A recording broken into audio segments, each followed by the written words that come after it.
Yung pong sinabi ko sa inyo, ang una natin ginamit, common sense at factual data. Dumako po tayo ngayon sa banal na kasulatan. Pero ulitin ko po, ang pamantayan sa pagpapaliwanag ng banal na kasulatan ay dapat nakaugat sa pamantayan na sinang-ayunan ng mga dalubhasa sa banal na kasulatan ng buong mundo. Hindi lang po ng mga Katoliko, kundi lahat ng dalubhasa sa banal na kasulatan. Hindi lang opinyon ng tao. Gamitin naman natin ang banal na kasulatan. Next. Apokalipsis 6, 12 hanggang 17.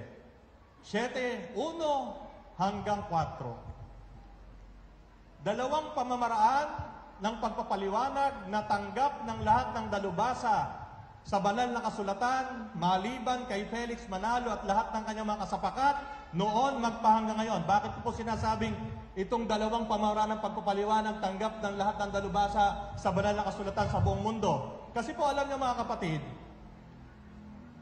ang pagpapaliwanag sa banal na kasulatan ay may pamantayan. At yung pamantayan na yan ay sinang-ayunan hindi lamang ng mga Katolikong dalubhasa sa banal na kasulatan, kundi kasama na rin ang mga Protestante, mga Anglikano, at lahat ng may karapatan sa banal na kasulatan. Maliban kay Felix Manalo at sa kanyang mga ministro. Bakit? Sapagkat sila Felix Manalo at ang mga ministro ng Iglesia ni Cristo may sariling pamamaraan ng paliwanag sa banal na kasulatan. Hindi ko po alam kung saan nila hinuhugot yung pamamaraan na yon ng kanilang pagpapaliwanag. Next. Balik. Okay. Ito po yung dalawang pamamaraan ng pagpapaliwanag ng Apokalipsis. Una, tinatawag na remote context. Sa Tagalog, sa panghinaharap na konteksto. Pangalawa, proximate context. Sa Tagalog, sa pangkasalukuyan na konteksto. Kapag sinabi ko pong panghinaharap at pangkasalukuyan, hindi po ito nakatuon sa atin ngayon at sa hinaharap. Ang ibig pong sabihin ng panghinaharap na konteksto at pangkasalukuyan na konteksto, ito po ay nakatuon sa aklat na ating susuriin at ipapaliwanag. Ano yon? Apokalipsis 6, 12 hanggang 17, 7, 1 hanggang 4. Yan po nakabase. Next. Panghinaharap na konteksto. Sa Apokalipsis, Kapitulo 6 at Kapitulo 7, ipinapakita ang pangitain ng 7 selyo na isa-isang binuksan ng kordero. Ang 7 selyo ay naglalaman ng mga dekreto na tanging anak ng Diyos at yun lamang pinagpahayagan ang maaaring makaunawa. Ang pagpapatupad ng mga dekretong ito ay mababasa sa Apokalipsis 8:2 hanggang 9:18. So yung 6:7 ng Apokalipsis, diyan nakapaloob yung mga selyo, mga selyo na 7 selyo na ang makapagbubukas lamang ay yung anak ng Diyos at kung sino man yung pinagpahayagan na maaring makaunawa. Next. Kung titingnan nyo po, eto po. Kung babasahin nyo yan, ni Francis Gigot, General Principles of Biblical Interpretation. Hindi po sumusunod yung mga Iglesia ni Cristo dyan. Ang sinusunod ng mga Iglesia ni Cristo, yung mga ministro nila, ay kung ano lang yung ituturo sa taas. Kung ano lang yung pahayag ng sugo, yun lang ang kanila susundin. Bakit nga? Kasi nga, kumbinsido sila na si Felix Manalo at yung anak at yung apo, sugo yon. Sila yung nasa Apokalipsis 7, 1 hanggang 3. Sa makatid, kung sugo yon, hindi maaaring magkamali sa pagpapaliwanag ng banal na kasulatan. Titingnan natin kung talagang siya ay sugo. Next. Pangkasalukuyang konteksto. Ang sumulat po ng Apokalipsis ay ang apostol na si San Juan Evangelista. Di po ba tatlo yung tanong Para maging maayos ang pagpapaliwanag mo ng banal na kasulatan, 3 tanong ang dapat mong sagutin. Una, sino ang sumulat? Pangalawa, ano ang layunin? Bakit niya sinulat yon? Pangatlo, ano ang sitwasyon? Nung panahon ay sinusulat niya ang aklat na yon. At kapag yon ang 3 tanong mo, hindi ka maliligaw. Pero kapag ang pamantayan mo lang, yung personal na opinion ng pinuno mo, patay tayo dyan. Ngayon, ano ang pangkasalukuyang konteksto nung Apokalipsis? Ito ang pangkasalukuyang konteksto. Para aliwin ng inuusig na iglesia, sumulat si San Juan Evangelista ng kanyang pangitain patungkol sa pag-uusig na ginagawa sa iglesia nung panahon na yon at pinapayagan naman ng Diyos. Tanong, kailan ba sinulat ni San Juan Evangelista itong Apokalipsis? Bibigyan ko po kayo ng exact data.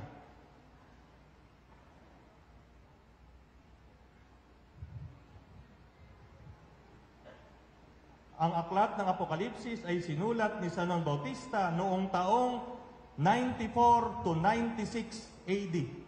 94 to 96 AD. Ano ang panahon na yon?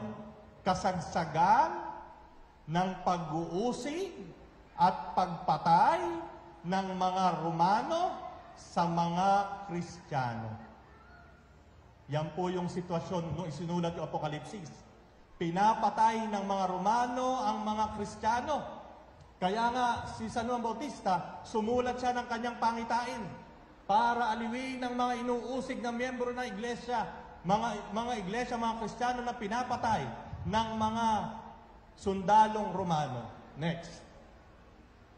Ang pag-uusig sa iglesia ay magpapatuloy hanggat hindi pa nakukumpleto ang mga napili. Yan po ay makikita sa Apokalipsis 6, 10 hanggang 11. Next. Dalawang grupo ng napili. Una, napili galing sa Israel, Apokalipsis 7, 4 hanggang 8. Yan po yung sinasabi ko kanina, na kung talagang si Felix Manalo ang sugo, abay dapat, nung ipinail niya, yung kanyang Article of Incorporation, nakalagay na doon, na hindi lang sa Pilipinas sila magpapahayag, kundi sa ibang bansa. Pero 1948 pa po niya binago yon. Ikalawa, napili galing sa mga hintil. Apokalipsis 7, 9 hanggang 10. Apokalipsis 7:2. Ang anghel ay isinugo para tatakan ang mga napili sa Israel. Ito po yung entrada na Apokalipsis 7:1. Pagkatapos nito, may nakita ako. Alam niyo po, itong sinabi ni San Juan Evangelista na ito, hindi ito pagpapahayag ng bagong pangitain. Subalit ito ay pagpapatuloy ng pangitain sa Apokalipsis 6. Si San Juan Evangelista, meron siyang vision, pangitain. Nakakita siya ng pangitain. Apokalipsis 6, meron ng pangitain. Lumilindol, umitim ang araw, bumagsak ang mga bituin. Nakakita ulit siya ng pangitain. Yung pangitain, balik. Sa 7:2, hindi ito pagpapahayag ng bagong pangitain, bagkus ito ay pagpapatuloy ng pangitain sa Apokalipsis 6. Next. 4 na hangin, 4 na anghel. Okay. Ang 4 na hangin na sinasabi sa Apokalipsis 7:1 hanggang 3, kaparehas siya ng digmaan. Sa 6:1-2, pagkawatak-watak. Sa 6:3-4, pagkagutom.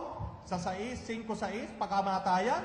Sa 6:7-8, ginamit ni San Juan ang Espiritu para sa mga Hudyo ay mga anghel. Yung Espiritu na nakalagay doon, 4 na anghel, ay katulad ng pananaw ng mga Hudyo nung panahon na yon. Next. At nakita kong umaakyat sa gawing silangan ng isa pang anghel. Sa pananaw ni Felix Manalo, siya yung anghel. Sa kanyang pananaw, ang silangan ay Pilipinas. Pero, dito sa pangitain ni San Juan Evangelista, ipinapakita ni San Juan kung saan niya nakita ang anghel na umaakyat. Pinapakita lang niya sa pangitain niya, sinusulat niya, kinukwento niya kung paano niya nakita yung anghel na umaakyat sa gawing silangan. Bakit? Dahil siya ay nasa Patmos. Ano po ba yung Patmos? Ito ay isla sa bansa ng Greece. Ang lugar kung saan ang araw ay sumisikat sa silangan, coastal region ng Asia Minor. Next. Ang isa pang anghel na tinutukoy, maliban dun sa apat, kung susuriin nyo, ito po, context. Diyan po wala ang Iglesia ni Cristo. Ang mga Iglesia ni Cristo kapag nagpaliwanag out of context. Bakit? Kung binasa nila yung buong libro ng Apokalipsis, makikita nila na yung anghel na tinutukoy sa Apokalipsis 7:2 ay si Kristo.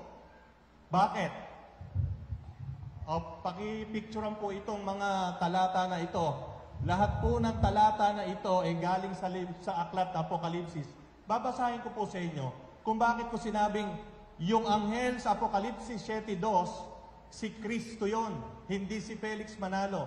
Babasahin ko po sa inyo. Uumpisahan ko po sa unang kapitulo ng Apokalipsis. Apokalipsis 1:1.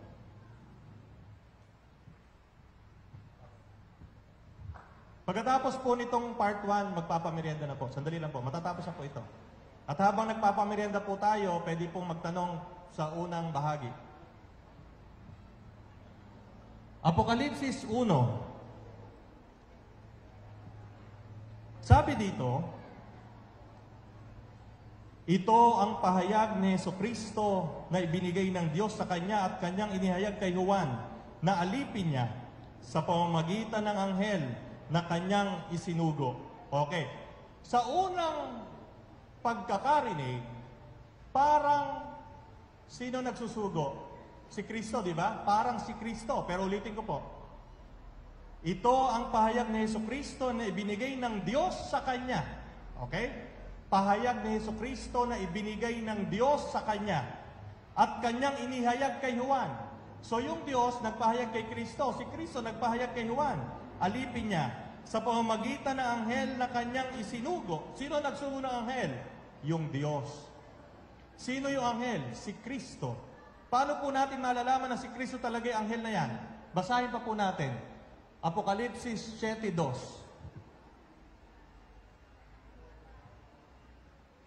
At nakita kong umaakyat sa gawing silangan ng isa pang anghel, taglay ang pangtatak ng Diyos na buhay. Sumigaw siya sa apat na anghel na binigyan ng kapangyarihang maminsala sa lupa at dagat. O merong isang anghel, bumababa naman sa langit. Umaakyat sa gawing silangan yung anghel papuntang langit. 8:3. Dumating ang isa pang anghel na may dalang gintong sunugan ng insenso at tumayo sa harap ng dambana. Binigyan siya ng maraming insenso upang ihandog sa dambana na nasa harap ng trono, kasabay ang mga panalangin ng mga hinirang ng Diyos. Anghel na naman. Pero tingnan niyo po yung ginagawa ng anghel sa binabasa ko. Gs 1-3. Pagkaraan nito, nakita ko isa pang makapangyarihang anghel na bumaba mula sa langit. Siya'y nababalot ng ulap at may bahaghari sa kanyang ulunan. Nagnininging na parang araw ang kanyang muka at parang mga haliging apoy ang kanyang mga binti. May hawak siyang isang maliit na aklat na nakabukas. Itinungtong niya sa dagat ang kanyang kanang paa at sa lupa naman ang kaliwa. Sumigaw siya, ang kanyang tinig ay parang atungal na leon. Pinugon siya ng dagundong ng 7 kulog. Ito naman po, pinapakita isang anghel na napaka makapangyarihan. At sa bandang huli, 22-28, ang sabi po dito,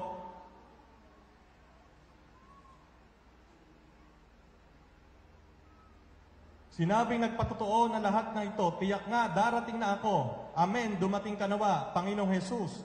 Naway makantang na lahat ng kagandahang loob ng Panginoong Jesus. So kung titingnan nyo po, lahat ng anghel na binanggit sa Apokalipsis ay hindi ordinaryo anghel. Puro mga anghel na may kapangyarihan, puro mga anghel na sinugo ng Diyos, puro mga anghel na nagtataglay ng kapangyarihan ng Diyos. Sa makatuwid, si Juan na nakakita sa anghel na alipin ni Jesucristo, si Juan, ang kanyang pangitain sa 7:2 ay nakapatungkol kay Kristo. Next. Taglay ang pantatak ng Diyos na buhay, yung anghel na nasa 7:2. Ang anghel na ito ay nagtatag